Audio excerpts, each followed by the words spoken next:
Hi everybody, Nick Blazer here with another position analysis video. And today I have a position from like play and explain match that I played with Michi that I think will be coming out on his channel soon. But I also posted this one on Facebook and it seemed to baffle a lot of people. So this is like a more advanced one, very tricky one to figure out. Um, but yeah, I struggled with it. It was a decision that came up in my match. Funky crash board, double anchor game, all kinds of fun things going on here. But real quick before we look at the solution and talk about it and learn what we can from it, it's a tough one. I'm not sure I still get it. But I've got some tournaments coming up. I will be doing remote commentary for Gibraltar in the beginning of February. After that, I'll be traveling to San Antonio to help out with the Texas Backgammon Championships. Then London in March, doing remote commentary again for this first tournament in Rocky, Greece and then end of April I'll be helping out with Ben's Cherry Blossom tournament. So lots of exciting stuff coming up. Come out to those tournaments if you're looking to get out and play live. You know, these should all be really good ones. But cool. Back to the position. Let's see the answer. Over the board, what I played was I started with 7-2 with two of them, like struggling to find any other fives to play, and then, I could see that I really liked the containment of keeping the blot back on the 17 point for when my opponent runs checkers, but I couldn't find any other fives to play really. Stacking up the three looked pretty weak. Maybe leaving a shot and playing six to ace seemed weak. What I ended up doing was thinking that maybe I wanted to be hit if my opponent escaped, and so I just made the two and then continued on 17 to 7, and figured some twos and threes maybe that have to run will hit me and give me a shot at the blot in my opponent's board. Um, but that's quite a bit off. And it actually comes all the way down here on the list at a 143 error. Same play that a lot of people in the comments chose on Facebook too. But the best play is this crazy one that most of us didn't even consider. And maybe with like quiz factor and understanding how many of these plays are incorrect, people started to see it. But XG wants us to make the two, of course, but then to switch from the six to the ace and leave this blot on the 6 point. It just didn't cross my mind as a candidate, and it still looks very strange to me. But after like strategically, I guess, after having spent more time with this position, I think it's a lot about tactics. But one thing we can point out strategically is that when our opponent owns the 5 and the 4 point, perhaps it's not actually that much value for us to even have the 6 point. Oh, hi, Evie. It represents a landing point for all these checkers on the 10, 9, and 8 to come home eventually. But eventually we'll want to clear that 6 as well. And so maybe this is just getting us closer to bear off in some ways. Maybe it's surprising to look at this. It actually wins more games than most plays that we make, unless we play 17 and 12 down.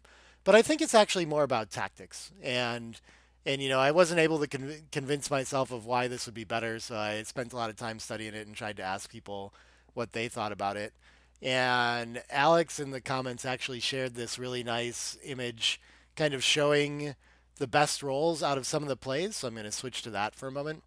And I additionally was just looking at the dice distribution to try to figure it out as well. Let's look at that for a second. When I pulled that up for a number of the best plays, what really stuck out to me, I guess, with this best play on the bottom left, if we move that up here, is that it looks like there's a pretty sizable swing on the 4-3 and the 5-3. If we look at all of the other ones, we never get up to that like 1.6 in general otherwise. So we have really high equity after those two rolls.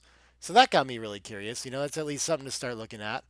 And when I look back at the position, okay, the 3-4 and the 3-5 after this play are forced to break one of the anchors, and they don't hit, and we're going to get a direct shot in the outfield when they do that.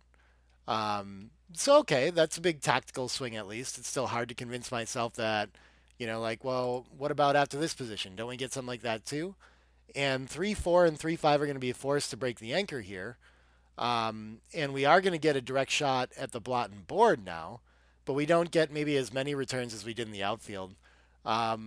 Still hard to convince myself why that's so much better, since it still seems like we get quite a bit and have a little bit better structure here. But again, I think my biggest takeaway from this position seems to be that this 6 point, like having a spare on it, all these things, is just not worth as much as I think here somehow. I don't know. That's my best argument. But so it's still tricky for me to see that. But I can see as well if we go back to that dice distro or the heat maps there. Another big issue with this position is after my play, if my opponent rolls sixes, of course they're much happier. Where after this play, sorry, I got to hit over here. There we go. After the bot's recommended play, any six that runs is going to leave a direct shot somewhere. It's going to either have direct contact in the outfield, or maybe we hit here and get a direct shot out there. So we must gain quite a bit relative to 17 to 2, 7 to 2 on when our opponent rolls a six. And I think if we look over at the heat map, for example, we'll probably notice this that on the 17 to 2, 7 to 2 play in the bottom right here, if we look at the average equity after our opponent rolls a six, it's slightly below one.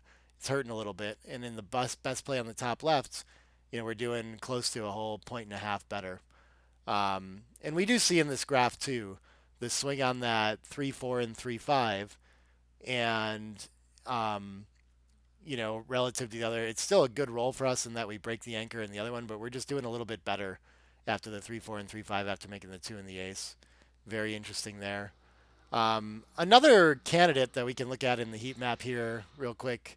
So if we're going to make the 2 point and we want to keep the checker back on the 17 to contain, well, maybe stacking up the 8 would be an option too. Strategically, I guess I can see that the only place for these checkers on the three is to go to the ace with twos. So they're very poorly placed. It's going to be hard to make use of those. And so I guess all the checkers are much more active when we play this way, when we make the deuce and the ace outright. So maybe it's worse than it looks to me on the face of it to put two checkers on the three here. But it does keep the containment back on the 17, so it comes in a little bit better even than playing around to the deuce like I did. So I can learn from this that the containment back on the 17 on sixes is pretty big. But there's a significant swing here now on, well, 3-5 and 3-4 have a new place to run from, so those aren't big jokers anymore for us.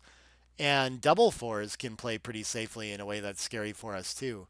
So it seems that giving up the 8 point just creates a lot of, like, a few too many flexible rolls for our opponent. We want them to be coming off that back anchor and creating ways to do that. But I can see now as we talk about that, well, we create most of the fours that we would create. Well, a 2-4, a 3-4. I guess maybe not most of them, but some of them, 2-3, 2-4, and 3-4 both play from the front now, and 3-5 is still a pretty nice one. But 4-4 also can play really well. 6-4 can get out there. So we don't gain as many fours as it looks like by clearing the 8 there. It's creating a little bit too much flexibility from the 20 point stack there. But boy, is this really hard to see over the board. If we go look back at the heat map too, I think we should see that yeah, the average after a 4 is like a 1.198. It's a little bit worse. Not too bad there. Um, but but yeah, we certainly gain on fours on the other ones if we or in the best play if we keep that blocking point instead. Um, so yeah, I think what would be my like main takeaway here? It's just like as in the early game, it's kind of mostly strategy and tactics are like tiebreakers and can help us figure that out a little bit.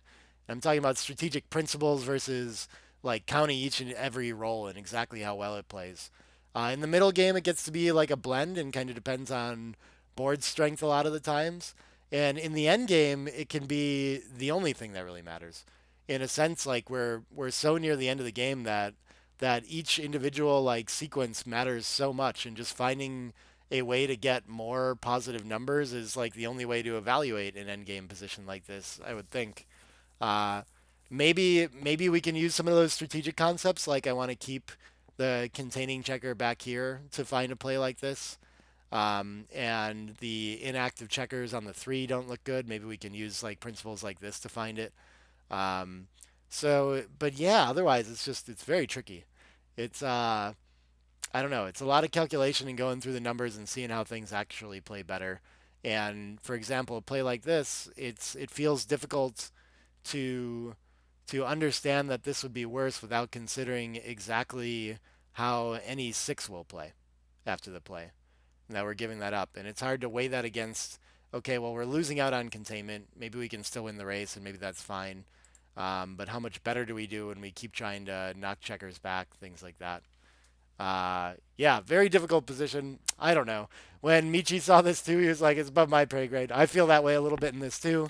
I think people in the on Facebook were pretty helpful with it, but big exceptional positions like this will happen in backgammon too. And we can try to study it and learn concepts from them, but sometimes also maybe the bot artificial intelligence is going to find plays that we're not really capable of playing. And if we start thinking, well, I need to switch from the six to the ace more often here and leave a blot on the ace, well, we'll probably make a lot of mistakes. This is a big exception position. And so starting to understand all the different things that make this an exception position can help out too. Um, for example, the containment seems like a big feature. If we had a way to play this where we could still keep the outfield without giving up the six, maybe that changes. The extreme weakness of our opponent's board is a big one. This gammon go score might matter a little bit too. I actually don't see it deciding between the plays too much here. But that's an interesting feature to try to rule out too. You can run it at a turn cube on a normal score and see, well, is it because I really want to win a gammon at this score? Maybe that's changing my play, but just looking at the numbers, I can see this play generally wins the most too. So it must just be kind of best across the board. But yeah, I don't know. Like when something jumps out, it's nice to spend time with it and try to learn some concepts. And I hope I learned a thing or two from this position and reinforce my instincts of like this containment checker. And I hope you pick something up about it out of this too. All right, thanks everybody. If you like these videos, please do like them and like subscribe to the channel if you want to see more stuff like this. I think I'm in like the 600s on subscribers now, which has been going up good. I really appreciate that. But at 1,000, I might be able to get some sort of like revenue from YouTube or something like that. It's probably like inconsequential, but I want to find out. So if you can help me get to 1,000 subscribers, that'll be a big deal for me. But all right, thanks everybody. I'll be back soon.